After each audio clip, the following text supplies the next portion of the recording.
அஸ்ஸலாமு அலைக்கும் வரஹ்மத்துல்லாஹி வபரகாத்துஹு. நம்முடைய சிறப்பான மாதமான ரமலான் மாதத்தை பற்றி இந்த வீடியோல பார்க்க போறோம். அல்லாஹ் இந்த உலகில் அவன் விரும்பியதை படைத்துள்ளான். அவனுடைய படைப்புகளில் அவன் எதை வேண்டுமானாலும் தேர்வு செய்து ஒன்றை விட ஒன்றை அவன் சிறப்பிக்கின்றான். அவனுடைய தூது பணிக்கு மனிதர்களில் இறை தூதர்களை தேர்வு செய்தான். இறை தூதர்களில் சிலரை விட சிலரை அவன் சிறப்பித்துள்ளான். வானவர்களுக்கு தனிச்சிறப்பு வழங்கியுள்ளான். பொதுவாக இடங்கள் அனைத்தும் அல்லாஹ்வின் படைப்பு என்றாலும் அவற்றில் மக்கா, மதீனா, பைத்துல் முகத்தஸ் ஆகிய இடங்களை அவன் புனிதப்படுத்தியுள்ளான். இந்த 3 புனித ஸ்தலங்களில் ஒன்றை விட மற்றதை சிறப்பித்துள்ளான். நமது இறைவன் தான் நாடியதை படைக்கின்றான், தேர்வு செய்கிறான். அல்லாஹ்வின் இந்த தனிப்பட்ட விருப்பத்தின்படி மாதங்களில் சிறப்பிற்குரிய மாதமாக அவன் ரமலானை தேர்வு செய்து சிறப்பித்துள்ளான்.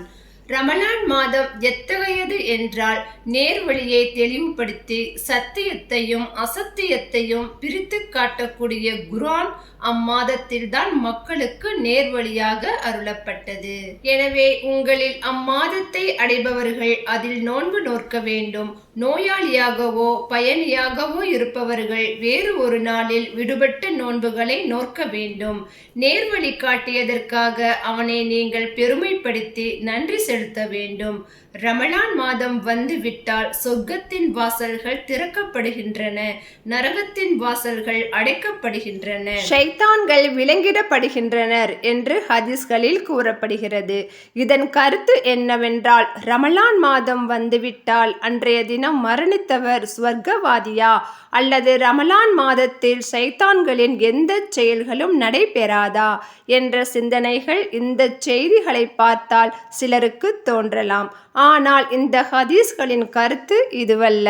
ரமலான் மாதம் வந்துவிட்டால் ஸ்வர்க்கத்தின் வாசல்கள் திறக்கப்படுகின்றன, நரகத்தின் வாசல்கள் அடைக்கப்படுகின்றன என்பதன் கருத்து நாம் நரகிலிருந்து தப்பித்து இலகுவாக ஸ்வர்க்கம் செல்வதற்கான வாய்ப்புகளை இறைவன் ரமலான் மாதத்தில் வைத்துள்ளான். மனிதன் தான் செய்யும் பாவங்களால் தான் நரகத்திற்கு செல்கிறான்.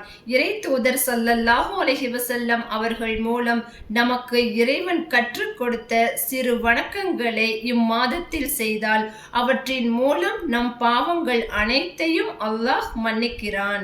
இந்த சிறு வணக்கங்களுக்கு பன்மடங்கு நன்மைகளையும் ஈடு இணை இல்லாத சுவனத்து பாக்கியங்களையும் அல்லாஹ் வழங்குகிறான். ஆதமுடைய மக்களை வழிகெடுத்து பாவங்களை செய்ய வைத்து அவர்களை நரகவாசிகளாக ஆக்க வேண்டும் என்பதே ஷைத்தான்களின் ஒரே குறிக்கோள்.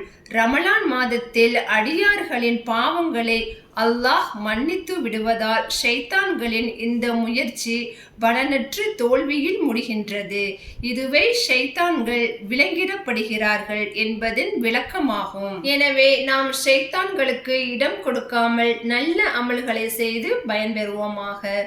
இறையச்சத்தோடு வாழ்வோம், மறுமையில் வெற்றியாளராவோம். அஸ்ஸலாமு அலைக்கும் வரஹ்மத்துல்லாஹி வபரகாத்துஹு.